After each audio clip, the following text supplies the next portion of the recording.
नमस्कार, जोहार। आप देख रहे हैं झारखंड स्वतंत्र खबर। हमारे साथ फिर एक बार जिनको आयरन लेडीज कहा जाता है, दयामनी बालाजी हमारे साथ जुड़ रहे हैं। और हम बता दें कि जिस तरह से खुट्टी प्रचार प्रसार आज सर्वे करके बताए थे, उस तरह से कोडरमा लोकसभा का भी बताए। ये दुमका से आज आए हैं, मैंने कहें तो संथाल परगना का ये भ्रमण करके और वहाँ का वोटरों का मन टटोल करके ये रांची आए हैं। और हम इनसे जुड़ते हैं, सीधे बात करते हैं कि ये दुमका कहे या संथाल परगना, तीनों लोकसभा सीट में जो वोटर का रुझान किधर है। और जिस तरह से बताए थे रांची में भी कि वोटिंग से पहले ही बता चुके थे कि यहाँ महिलाओं में ज़्यादा उत्साह रहेगा, और वो वोट के समय में दिखा था। तो हम इसीलिए फिर दयामनी बाला से जुड़ रहे हैं कि दुमका और संथाल परगना तीनों लोकसभा सीट में आदिवासियों में कितना उत्साह है, या पूरा वोटर की बात करें तो कितना उत्साह है वोटर में, और वोटर किधर हैं। दीदी जोहार। जोहार। क्या कहेंगे दीदी, आप आए हैं अभी संथाल परगना से भ्रमण करके और लोगों को समझ बूझ करके, क्या लग रहा है? संथाल परगना को हम लोग सबको जानते हैं कि ये संथाली आदिवासियों का गढ़ है, और राजनीतिक तौर पे भी हम लोग जानते हैं कि संथाल परगना का ये जो क्षेत्र है वो राजमहल लोकसभा क्षेत्र की बात करेंगे, गोड्डा लोकसभा क्षेत्र की बात करेंगे, या तो दुमका लोकसभा क्षेत्र की बात करेंगे, उसमें आपका तीनों लोकसभा क्षेत्र वो पहले से ही हम लोग जानते हैं कि उसमें से 3 में से 2 विशुद्ध रूप से जेएमएम का गढ़ रहा है। आपका दुमका भी रहा है और राजमहल भी रहा है, और गोड्डा वो कांग्रेस का भी रहा है उसमें। और उसके साथ बाकी जो गठबंधन राजनीतिक पार्टी जो अभी इंडिया गठबंधन के साथ है, उनका वो प्रभावशाली क्षेत्र रहा है गोड्डा भी। मैं ज़्यादा घूमने का कोशिश की आपका दुमका संसदीय क्षेत्र में, और दुमका संसदीय क्षेत्र में नलिन सोरेन गठबंधन के से जेएमएम के तरफ से वो आपका प्रत्याशी हैं। एक तो मैं जिस तरह से वो संताली आदिवासियों का जो गढ़ है दुमका क्षेत्र, ग्रामीण क्षेत्र विशुद्ध रूप से जेएमएम के वोटर्स हैं।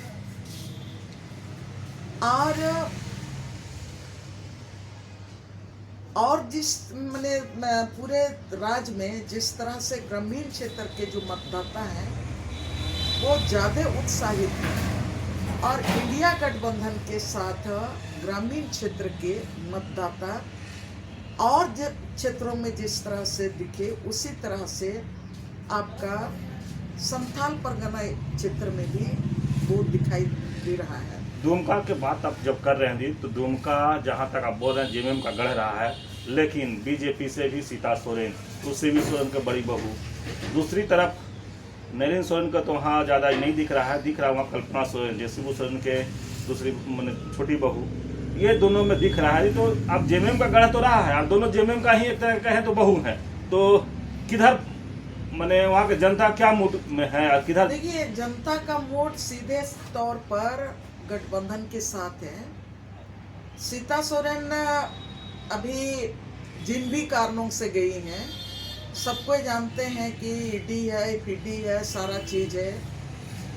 वो कोई पारिवारिक मतभेद से वो गई नहीं है, ये सीधी बात है। और अभी सारे लोग ये जान रहे हैं कि वो भारतीय जनता पार्टी के साथ सीता सोरेन है। तो सीता सोरेन के भारतीय जनता पार्टी में जाने से संथाली जो जेएमएम के जो वोटर्स हैं वो किसी तरह से उसमें बदलाव नहीं आया है। उनसे जब हम लोग रात को भी बैठक कर रहे थे, दिन को भी बैठक कर रहे थे, तो उनसे पूछ रहे थे, लोगों से पूछ रहे थे कि आप लोगों का चिन्ह क्या है, चुनाव चिन्ह? तो बोलता है आसार। आसार मतलब होता है तीर और धनुष, जो संताली में आसार बोलते हैं, मुंडा में भी आसार ही बोलते हैं, तो लोग बोलते हैं आसार। तो ये मैंने साफ है कि सीता सोरेन का बीजेपी में जाना, तो संताली लोग उसको स्वीकार नहीं कर रहे हैं। लोगों का हर तरह का ये जो कहना है, किस लिए गई किस लिए नहीं गई, वो उस पर मैं ज़्यादा चर्चा नहीं करना चाहती हूँ। लेकिन लोगों का जो रुझान है, लोगों का जो अपना परंपरागत जो ये है मतदान का जो ट्रेंड है पहले से ही, वो अभी नलिन सोरेन के सपोर्ट में ही है। और जैसे आप ये बात बोले कि नहीं, अभी उनकी ये भी आई है, कल्पना सोरेन भी आई है। कल्पना सोरेन और आपका गुरुजी या तो हेमंत सोरेन अभी भी संथाली आदिवासियों के जेहान में वही गुरुजी हैं और वही हेमंत सोरेन है। और कल्पना जब आई है तो अभी उसमें कहना चाहिए चार चांद लग गया है। और जहाँ पर भी कल्पना सोरेन का जो सभा हो रहा है, एक दिन में दो क्षेत्र में वो सभा कर रही हैं, और सभी सभाओं में उनके सभा में इतना मतलब ज़्यादा उत्साह के साथ लोग भाग ले रहे हैं। और उनका उत्साह से जाना, सभा में शामिल होना, ये अपने आप में ये इशारा करता है कि आपका वोट आप किधर डालने वाले हैं, वो क्लियर बता रहा है। और पहले भी मैं मतलब मेरा अपना मानना है कि राजमहल भी वो गठबंधन जीतेगा, दुमका भी जीतेगा। अभी गोड्डा से कांग्रेस के प्रत्याशी हैं प्रदीप यादव, वो भी जीतने जा रहे हैं। इसलिए कि इंडिया गठबंधन ने जिस ने ताकत के साथ और जैसे आत्मविश्वास के साथ जेएमएम और कांग्रेस के जितने भी आपका जमीन से लेके ऊपर तक के जो आप गठबंधन के जितने कार्यकर्ता हैं जो लगे हुए हैं, वो देखते ही बनता है। मैं कांग्रेसियों से भी मैं मिली, मैं जेएमएम के लोगों से भी मिली, और उधर मैं लाल झंडा वालों से भी मिली, सबके साथ मैं मिली, और जेडी के भी कुछ साथियों से मिले। तो सब कोई लगे हुए हैं, इसमें कहीं पर भी दो राय नहीं है। सबको का दिमाग में एक ही है कि ये जो 2024 का जो चुनाव है, जो कल डालने जा रहे हैं, वो जीवन और मरण का मतदान करना है। सबके दिमाग में ये है। और अगर अपने को बचाना है, जिंदगी हमको चाहिए, तो हम इंडिया गठबंधन के जेएमएम के प्रत्याशी को वोट करें। और जहां कांग्रेस के प्रत्याशी हैं, गोड्डा में हम कांग्रेस के प्रत्याशी को हम वोट करें। ये लोगों के दिमाग में स्पष्ट है जी। लेकिन आप एक बार कल्पना सोरेन की बात की, तो मैंने संथाल परगना में लोगों उनका वो जेएमएम का उत्तराधिकारी मान लिए हैं। देखिए, जहाँ तक उत्तराधिकार का बात, तो वो कितना मानते हैं वो मैं नहीं कह सकती हूँ। लेकिन आज की तारीख में जो लोगों में आक्रोश है, भारतीय जनता पार्टी का ईडी और सीबीआई और जो जितने भी गठबंधन माने इंडिया गठबंधन के नेताओं के ऊपर में जिस तरह से भ्रष्टाचार का जो आरोप लगा के जिस तरह से उन्हें चोर का संज्ञा दिया जा रहा है, और जिस तरह से पूरे देश में इंडिया गठबंधन के एक एक नेताओं को भ्रष्टाचार के आरोप में ये भय दिखा के उनको गलत तरीके से मतलब आपका इंडिया गठबंधन के लोगों को आप भ्रष्टाचार के नाम पर उनको मैंने ईडी और सीबीआई का भय दिखा के अपने तरफ भी अपने अधिकांश लोग जो झुक रहे हैं उनको अपने कोख में बैठा ले रही है और उनको पूरी तरह से वॉशिंग मशीन में साफ कर दे रही है। और जो आपका मोदी और अमित शाह की बात नहीं सुन रहे हैं,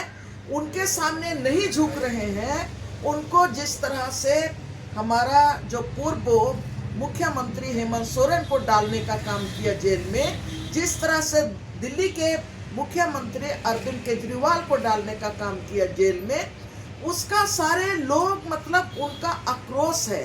ये जो गतिविधि चला रही है, तानाशाह की गतिविधि चला रही है, और जिस तरह से पूरे भारत को मोदी सरकार जो चाहता है कि इंडिया गठबंधन या तो विपक्ष की ताकत को पूरी तरह से कुचलना चाहता है, उसके खिलाफ जो आक्रोश है, और उस आक्रोश के खिलाफ में सारे लोग वोट कर रहे हैं। और इस आक्रोश में हेमंत सोरेन को जेल में डालने का भी आक्रोश है, जिसमें कि आज जो आपने ये सवाल किया कि कल्पना सोरेन को वारिस के रूप में मान रहे हैं, मैं ये कहना चाहती हूँ कि एक नेता है और वो शिबू सोरेन की बहू है, और शिबू सोरेन ने जिस परिवार जहाँ से वो खड़ा हुआ टुंडी के जंगल से लड़ते लड़ते झारखंड अलग राज के भी का भी संघर्ष किया, और आज भी झारखंड मुक्ति मोर्चा अपने इस मुकाम तक पहुंचा है। आज उस परिवार की एक बहू है, तो निश्चित रूप से बेबाक बोलती हैं, राजनीतिक रूप से पूरी तरह से परिपक्व हैं, और पूरी तरह से आज गठबंधन के लिए वो काम कर रही हैं, समर्पित होके काम कर रही हैं, ईमानदारी से काम कर रही हैं, और वो पूरी तरह से ये जो इंडिया गठबंधन को कमजोर करने वाली जो ताकतें हैं, उनके खिलाफ में वो काम कर रही हैं। तो लोग निश्चित रूप से उनको वारिस के रूप में नहीं, लेकिन एक नया इस राज में हमारा युवा नेता के तरफ में, युवा नेता के रूप में निश्चित रूप से सब कुछ स्वीकार कर रहे हैं। लेकिन अब जैसे बात करें कि हेमंत सोरेन जेल में ईडी कार्रवाई में है, या बीजेपी के जो भी हो, लेकिन क्या इनका भी संपैती वोट संथाल परगना में मिल पा रहा है जो जेल में है? देखिए, मैं पहले ही कहा कि लोग सिंपैथी इसको नहीं कहेंगे, आक्रोश। ये भारतीय जनता पार्टी का, मोदी का, अमित शाह का, ये जो तानाशाह का के खिलाफ में जो आक्रोश है, और जिस तरह से महंगाई बढ़ी है, जिस तरह से बेरोजगारी बढ़ी है, जिस तरह से जीएसटी के नाम पर उनके जिंदगी को पूरी तरह से आज की तारीख में संकट में डाल दिया गया है, जिस तरह से आज की तारीख में देश की संपत्ति को बेचने का काम किया है, और जिस तरह से तानाशाह होके इस देश में सिर्फ और सिर्फ भारतीय जनता पार्टी की सत्ता कायम करना चाहता है, और देश में तमाम जो विपक्षी पार्टियां हैं, इंडिया गठबंधन के नेता हैं, इंडिया गठबंधन के पार्टियां हैं, उनको खत्म करने का काम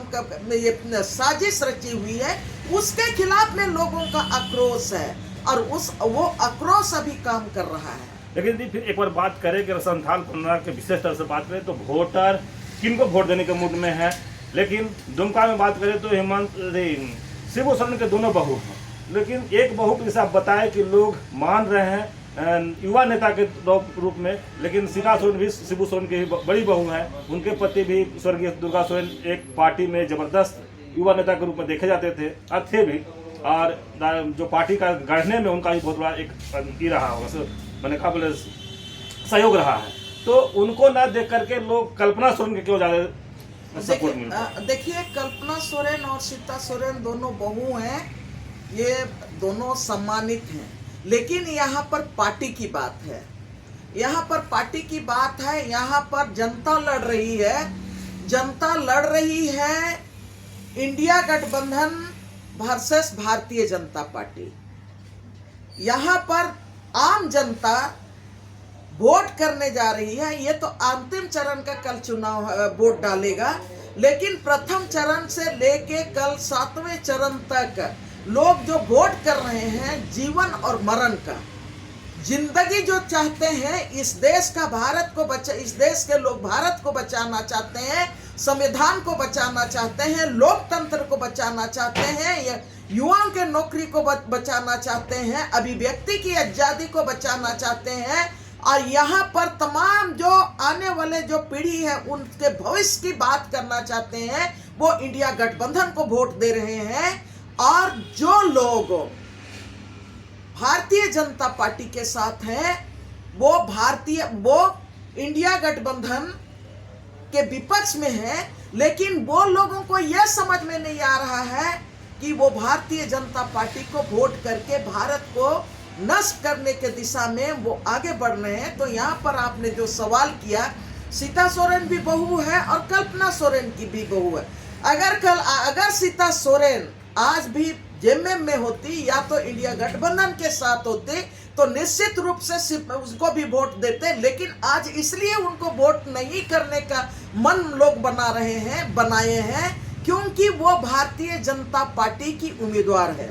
और भारतीय जनता पार्टी भारत के संविधान को खत्म करने जा रही है, भारत के लोकतंत्र को खत्म कर रही है, और पूरे देश की जनता भारतीय जनता पार्टी के खिलाफ में वोट कर रही है। तब ऐसे समय में सवाल नहीं उठता है कि सीता सोरेन परिवार की बहू है, इसलिए यहाँ पर विवाद लोग नहीं कर रहे हैं। लोग कह रहे हैं कि नहीं, हम वोट करेंगे तो हम इंडिया गठबंधन को वोट करेंगे, और इंडिया गठबंधन को वोट करने का मतलब भारतीय जनता पार्टी के खिलाफ में। तो सीता सोरेन भारतीय जनता पार्टी के साथ है, तो निश्चित रूप से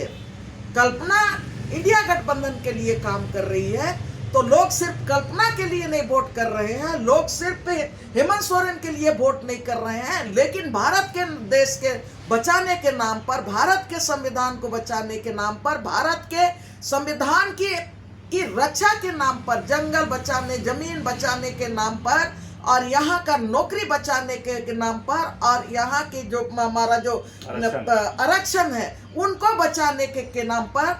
वो वोट करेंगे। लेकिन दीदी, अब संथाल परगना का है और दुमका, राजमहल, गोड्डा, तीनों जो है संथाल परगना में, उसको जनता को क्या संदेश देंगे? कल वोट होगा और हम भी कहेंगे वहाँ की जनता से कि खुल करके वोट करें। मैं गोड्डा, राजमहल और दुमका की जनता से मैं कहना चाहती हूँ कि अगर हम पूरे लोकसभा क्षेत्र का अध्ययन करेंगे तो रिकॉर्ड तोड़ वोटर्स हैं आपका गोड्डा में। अगर 20 लाख तक वहां पर है, तो मैं अपील करना चाहती हूं कि पूरे राज्य में 14 लोकसभा में जो हमारे गठबंधन के जो प्रत्याशी खूंटी में भी जीत रहे हैं, हम लोग लोहरदगा भी जीत रहे हैं, चाईबासा भी जीत रहे हैं, तब ऐसे पर ये मैं गोड्डा की मतलब वोटरों से मैं अपील करना चाहती हूँ कि इंडिया गठबंधन को आप रिकॉर्ड तोड़ मत से आप वहां पर वोटिंग कीजिए, और रिकॉर्ड तोड़ मत से आप इंडिया गठबंधन को जिताइए, और उसी तरह से राजमहल से भी आप विजय हंसदा को रिकॉर्ड तोड़ मत से आप वोटिंग कीजिए, और उसी तरह से दुमका लोकसभा से नलिन सोरेन को आप वोट कीजिए रिकॉर्ड तोड़ मत से। मैं इसलिए ये बात कह रही हूँ कि आप अंतिम चरण में है, और अंतिम चरण का मत हर हाल में इंडिया गठबंधन को मिलना चाहिए, और इंडिया गठबंधन को इसलिए कि आपको 3 संसद आपको देना है, वहां से गोड्डा से आपको हमारे इंडिया गठबंधन कांग्रेस के इंडिया गठबंधन के प्रत्याशी को आपको देना है, और आपका राजमहल से विजय हंसदा को दीजिए और नलिन सोरेन को दीजिए। 3 आपको संसद, प्रदीप यादव गोड्डा से 3 संसद आपको इंडिया गठबंधन का सरकार बनाने के लिए आपको देना होगा। ये हम अपील करते हैं, इसलिए कि आप अंतिम चरण का आप मत डालने वाले हैं, और आपसे मैं कहना चाहूंगी कि आसार, तीर और धनुष और पंजा यही देश को बचाएगा। एक छोटा सवाल यही देश का लोकतंत्र को बचाएगा। वहाँ पर जेनी केसेस भी हैं, और राजमहल में लोबिंदा बहुत बड़ा फैक्टर हो सकते हैं। तो इस पर आपको थोड़ा शॉर्ट में बात करनी है। देखिए, लोबिंदा पहले ही मैं बोली कि पहले भी लोग जो अभी निर्दलीय खड़े हैं उनको कहीं भी लोग स्वीकार नहीं कर रहे हैं। सिर पे लोगों को अपना जिंदगी बचाना है, इसलिए वो लोबिन फैक्टर नहीं हो सकते। जयराम महतो लगातार प्रचार प्रसार जयराम महतो प्रचार प्रसार कर रहे हैं, लेकिन भी लोगों के दिमाग में सिर्फ है, सिर्फ हमको इंडिया गठबंधन का सरकार को बनाना है। चलिए, आयरन लेडीज दयामणि बारला दीदी आपको पूरे संस्थान प्रणाली घुला दिए और समझा दिए और बता भी दिए कि जब कल जो वोटिंग होगा संविधान बचाने के लिए होगा, आरक्षण बचाने के लिए होगा, मरने जीने के जिस तरह से बात किए कि ये चुनाव बहुत अहम चुनाव होगा, कल का वोटिंग भी अहम वोटिंग होगा। तो जनता से, संस्थान प्रकार की जनता से अपील भी किए हैं कि बढ़ चढ़ के उत्साह होकर के वोट दे और रिकॉर्ड मतों से वहाँ इंडिया गठबंधन को जिताने की बात कहे हैं। तो बातों बातों में पूरा संथाल परगना कहें तो आपको घुलाने की कोशिश कर रहे हैं, दिखाने की कोशिश कर रहे हैं, और जो वहाँ लोगों से बात किए हैं वो बताने की कोशिश किए कि इंडिया गठबंधन की तरफ वहाँ के लोग हैं। और तीर धनुष के जो वहाँ संथाली भाषा में जो कहा जाता है वो क्या बोले, आसार, वो भी ये बताए कि वहाँ के लोग जब पूछे कि चुनाव चिन्ह क्या है तो आसार ये बोल करके वहाँ लोग बता रहे हैं, मैंने तीर धनुष में ही वोट पड़ेगा। तो जिस तरह से ये 3-4 दिन पूरे संथाल परगना में घूमे, खास करके दुमका में जो देखे, इसलिए दुमका के फिर हम बात कर रहे हैं कि वहाँ सोरेन परिवार के दोनों बहू को देखा जा रहा है। तो सीता सोरेन बीजेपी से हैं, तो कल्पना सोरेन इंडिया गठबंधन के लिए लगातार जोरदार धुआंधार जिसको कहें वो प्रचार प्रसार कर रहे हैं। तो लोग कहीं न कहीं उत्तराधिकारी तो नहीं बोले कि मान रहे हैं, लेकिन उनको एक युवा नेता के तौर पर लोग मान रहे हैं। और उनको जो जिस तरह से रैली या जनसभा कर रहे हैं उसमें भीड़ जिस तरह से उमड़ रहा है, तो लोग समझ पा रहे हैं कि कल्पना सोरेन के वहाँ दुमका या संथाल परगना का लोग मान चुके हैं अपना नेता। तो हम कहें कि जिस तरह से बात रखे शॉर्ट और लोग को समझाने की कोशिश की राजमहल, गोड्डा और दुमका के बारे में, तो हमको बहुत अच्छा लगा और आपको भी बहुत अच्छा लगेगा। तो ये पूरा जब वीडियो देखिएगा तो दयामणि दीदी जो आयरन लेडीज जिनको कहा जाता है, वो इस गर्मी में आप देख भी रहे होंगे, अभी हम लोग जब बातचीत कर रहे हैं तो किस तरह से गर्मी है। तो दुमका में क्या गर्मी होगा, वहाँ भी उछेल करके 4 दिन आए और पूरे लोगों से सर्वे करके, लोगों से बातचीत करके आए हैं। तो हम इनका एक बार धन्यवाद भी दें कि इतना गर्मी में फिर बोलेंगे कि 55 साल की उम्र में लगातार जिस तरह से प्रचार प्रसार में लगे हैं, तो एक बहुत बड़ी बात है। हम लोग इस उम्र में भी लगता है कि गर्मी है, अभी नहीं निकलेंगे, लेकिन नहीं, 4 दिन लगातार दुमका संथाल परगना में टहल के गांव आए हैं और बताए। तो हम ये कहेंगे कि जिस तरह साफ साफ बताए कि वहाँ का जनता का मूड भी बताए, जनता इंडिया गठबंधन के तरफ है और वोट भी जैसे बता रहे हैं दयामणि जी कि वोट भी लोग इंडिया गठबंधन को ही करेंगे, जिताएंगे भी। तो इसी तरह की खबर को देखने के लिए आप झारखंड स्वतंत्र खबर से जुड़े रहिए। जोहार, नमस्कार।